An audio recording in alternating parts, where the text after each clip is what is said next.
سلام بچه، اومدم تو این ویدیو بتونم چطور جی 4 رو روی موبایل یا اندروید نصب کنید.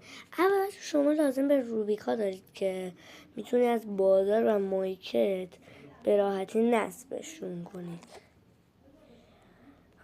خودتون میدونید، ولی من ترجیح به نظر من از دانلود برنامه روبیکا واسهتون می‌نویسم. دانلود برنامه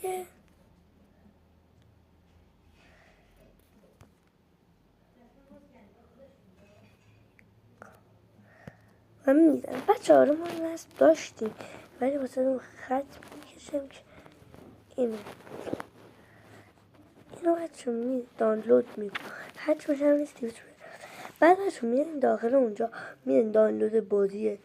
بعد بچه میرین داخل روبیکا و میزنید دانلود بازی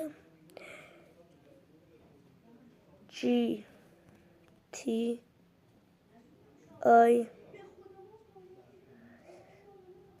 آی 5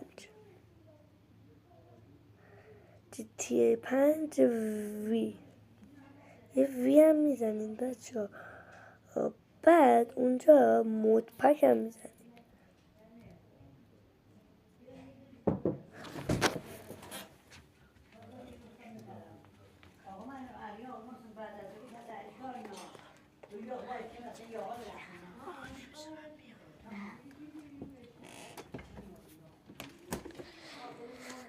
میزنید دانلود بازی جی تی آی وی جی تی 5 و بعد وی و بعدش هم مود پک.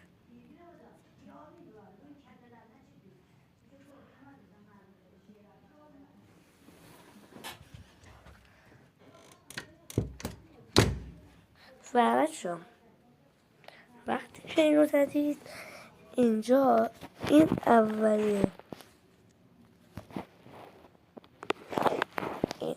این رو میزنید و میایم پایین. این اولیه، این رو میزنید نصب شده که ما قبلا نصب داشتیم. اونجا نسخه مود پول بی‌نهایت و مشخصات و بازی آفلاین و حجمش هم 626 مگابایته. بعد فقط اندروید 5 داشته باشید. حالا به راحتی بچه ها که نصب این رو میزنید. این وقتی نصب شد اونجا شما یه پوشه میزنید رو